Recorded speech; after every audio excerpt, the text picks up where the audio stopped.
I have a son, teen, with my ex. My relationship with my ex ended when our son was a toddler, and my ex got married 3 years later. Ex has a stepdaughter who's now a young teen. On top of the 2 kids already in the household, they had 2 together, making 4 total. There have always been mentions of my ex's stepdaughter not being treated very well in the household. My ex's mom mentioned it to me, and so have some of my son's friends who've witnessed incidents while my son was with his dad. I didn't see any of it when he was first married, but there was a time during the conferences at our son and his stepdaughter's school when I noticed she wasn't spoken to very kindly by her mom or my ex. I'd asked my son if he'd ever spoken to someone like that, and he said no. They mostly don't say much to him when he's there, unless they want him to do chores. He had his own complaints about how his dad never spent any time with him, and how he wasn't really home very much, so he didn't get why he had to be there. But not being spoken to in such a cruel manner. I don't really know the stepdaughter's background or if her dad is around, and I didn't get involved. My son was given the choice to spend more time at one parent's house than the other. He just can't stop going to either house completely. He chose to spend more of his time with me.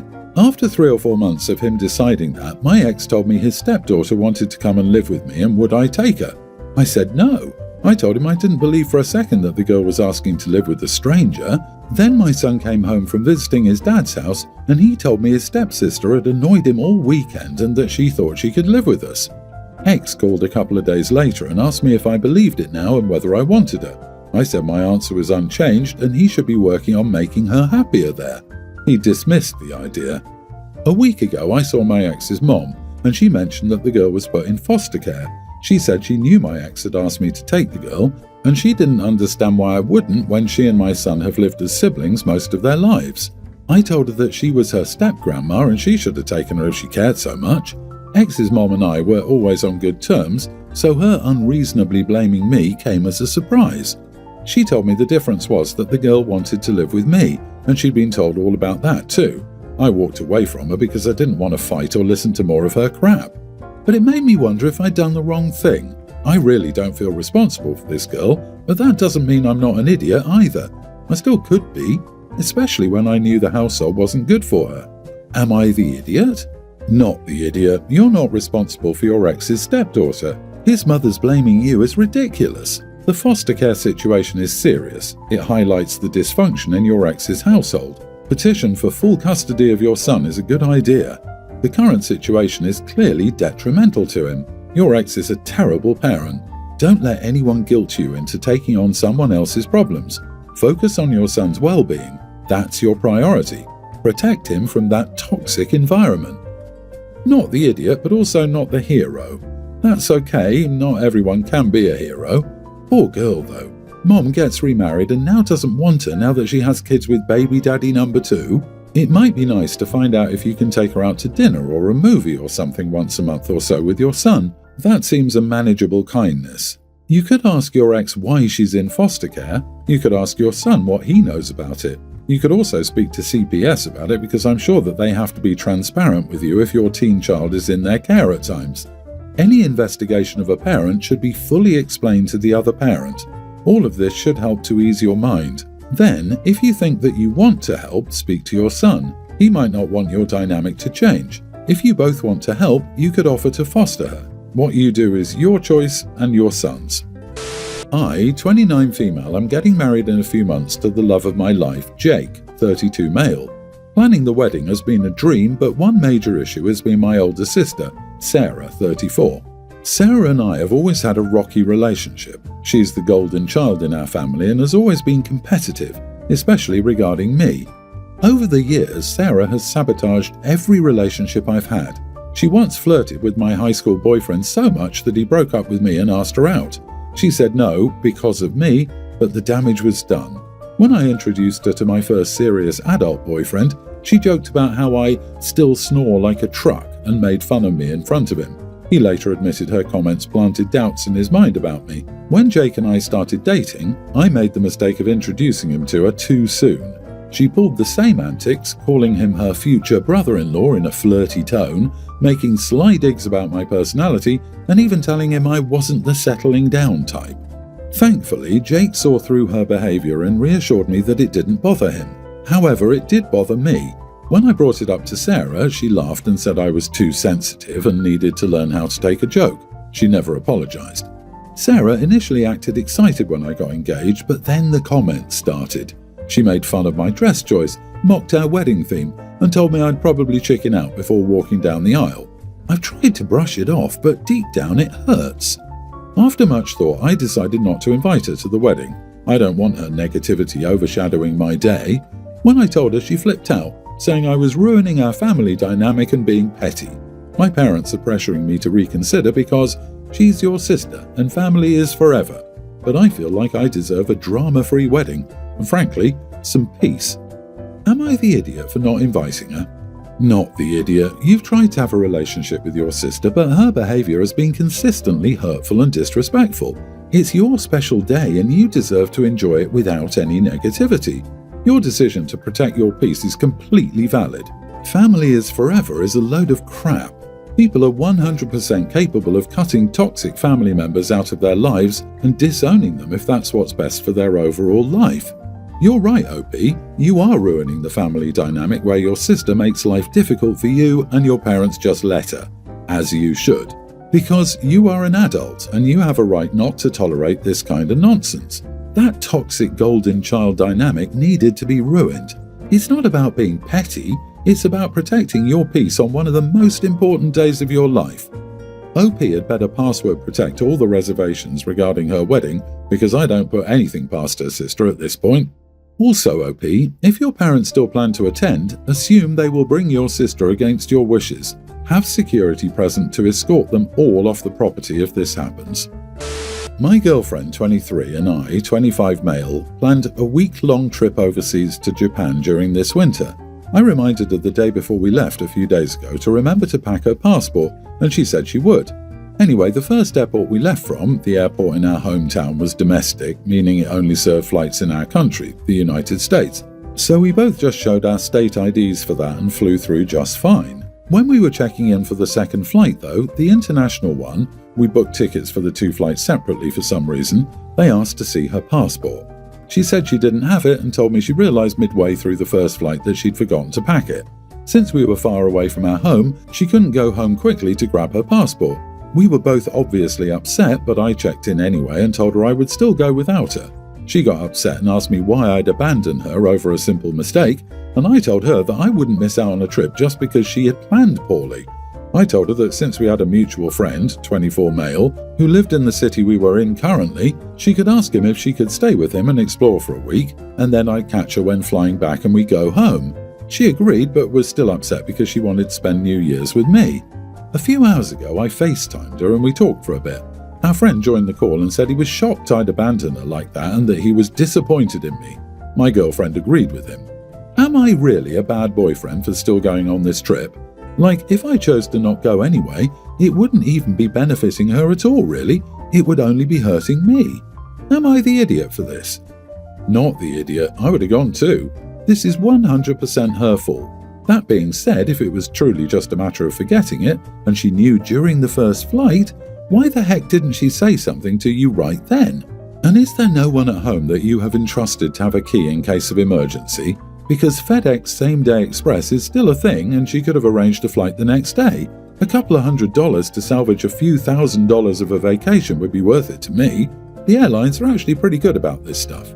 Totally this, that's what I thought too. She could have tried to figure out a flight back to get it, domestic flights are usually pretty cheap, if they didn't have someone to mail it to her. I would have done everything to rectify my wrong and make it to Japan instead of sulking about it and being angry at my partner for a mistake I made. Honestly, I don't think the relationship will survive this. I, 33 male, shared 50-50 custody of my children, 2 tweens and a pre-tween with my ex-wife. My ex is remarried and has an additional 2 children under the age of 3 with her husband. They are struggling financially. They cannot afford to meet the needs of the children. The courts are aware of this and will not give me full custody. Instead, they are encouraged to seek resources. I'm encouraged to ensure my kids are taken care of all the time, even if not in my custody. Because of this, I send my kids with certain essentials like easy foods to eat and a few extra clothes and toiletries. My ex has asked me to send them with formula, diapers, or toddler-friendly foods before, and I ignored her, I only make sure my kids have those things. I know she and her husband get a lot of help to provide better, and I do not feel it should be on me to ensure their 2 kids are cared for. But my ex had a fit over Christmas about our kids getting nice gifts and going to her house with food she and her husband can't provide, and she told me I was being an idiot and petty with children who never harmed me in any way. I told her the job is hers and her husband's to ensure they're cared for. She told me I can afford it. I could do it and make sure our kids don't see their half-siblings as lesser because they don't get as much. I told my ex she had some nerve to expect me to fix her mistakes, and this only made her angrier. However, her financial situation was never the best, and she decided to grow her family anyway. That wasn't a decision I had any say or part of. Am I the idiot for not doing more for the other 2 children? Not the idiot. Not your kids, not your problem. You're already doing right by sending stuff for your own kids. Your ex and her new husband chose to have more kids while broke. That's on them. Keep taking care of your 3. Their money issues aren't yours to fix, but also document this behavior in text. For the next custody hearing, get a lawyer and let them deal with the court. What amazes me is that because OP sends food for his children, it eases the pressure on the wife and allows her to put more of her resources towards her younger ones. That's already helpful, no? In no way should OP feel obligated to support children that aren't his own. He's already helping the entire family. Do the courts know she's making requests for you to buy formula and diapers for her kids? How did she find herself with 5 kids in this situation? It's a shame that people bring children into this world when they're not capable of looking after them. My niece is getting married in April, and preparations have been underway for well over a year. This is my sister's daughter. I'm the youngest in my family and I have one child who's a tween. From the start, my family has included my daughter in planning from afar, and from the very beginning has made it seem as if she was invited to the wedding. Things like her cousin, my niece, asking her what kind of dress she was going to get, asking me if we would want to just DoorDash McDonald's for her, a running joke in our family, don't read too much into it. My daughter and I even flew in for the bridal shower. So you can 100% imagine my surprise and hurt when my sister called me and told me 2 weeks ago that the couple had decided to do a child-free wedding. This, by the way, is not why I'm questioning if I'm the idiot or not. Yes, it was a slap in the face to my daughter. Yes, this decision was not taken well by my husband, my mom, myself and my brother, who has a young teen who was also uninvited. But at the end of the day, we recognize that this is their wedding and their decision, no matter how poor that decision is. The decision was made because the groom's family has a ton of little cousins who are absolute monsters, and in order to avoid having them at the wedding, they made the entire thing child-free. Trust me, my mom and brother are taking up being the idiot slack for me. I will even be honest that I understand the reasoning, but there's more to that story that is not really pertinent here. The logistics of this wedding were that it was a destination wedding for us, with most of the festivities happening in the evening during one day. Almost all of my family could drive a few hours to get there, but we needed to fly and stay in a hotel which we'd already booked. It's also a really cool location, so we planned to stay a few days, and as a mini vacation, so this whole debacle has thrown a wrench into our plans. We tried to play nice at first, asking if they'd provide a well-known friend or family member to watch any children who needed to travel with their families. Nope, they couldn't possibly ask someone to do that, since all the adults were invited to the wedding, and hiring someone was out of their budget. My mom suggested my daughter and her cousin be included in the wedding so they could say they were part of the wedding party. The groom adamantly didn't want that. My sister suggested we fly first to my brother and drop her off so that her young teen cousin could watch her. That suggestion went over just about as well as you think it did. Yes, let's uninvite the young teen and then make her watch a tween. For crying out loud. So here we are. Am I the idiot? We finally said forget it, but we're still going, but we're not going to the wedding. I'm not leaving my tween alone in a hotel room all night. I'm not going to make my husband stay with her while I go have fun, and I'm not going to throw it in my daughter's face that she didn't get to go to the wedding she was so looking forward to. But we'd already paid a lot of money for the flight, hotel and tickets to the theme parks near their venue. Well, you can guess how well that went over with my sister and my oldest sister, who has adult children, so she wasn't affected at all by this. My mom sides with me but isn't happy with either of us, and my brother and his family are now thinking he'll come too and just hang with us and also not go to the wedding. I am literally the troublemaker, it seems. I'm starting to feel guilty though because my niece is sweet, and you can tell she's not happy either. And again, there's way more to that story, which has to deal with the groom, but it doesn't change this drama and nothing is likely to change before April. Children are invited to the 15-minute ceremony, but would have to leave right after. Waste of time, and again, just rubbing it in my daughter's face that she's not welcome. If you think I am the idiot here, realistically, what should I do then? Not the idiot. They're well within their rights not to invite children, which means they shouldn't be surprised, nor should they complain when people tell them they're not attending, especially when this is a last-minute change. If they'd said child-free from the beginning, this wouldn't be happening. It's not like the kids on the groom's side magically become monsters overnight. They got the kids' hopes up because they were lazy. OP and Bro should take the kids to the theme park and have a great holiday. Then there might be a chance the kids will speak to Auntie in the future instead of ignoring her. I also don't agree with the advice to just attend the ceremony. That's a lot of work and expense to get the whole family ready to attend a 15-minute ceremony. Show up in beachwear and loudly complain that it's taking too long and you have places to be. Problem solved. Don't forget to post pics of your fun, surprise mini vacation. Those who choose a child-free wedding, destination wedding, theme wedding, dry wedding, or any kind of wedding need to understand that invitations are not commands. Invitees like you can decline. It's not your responsibility to twist your life into accepting the invitation unless you want to.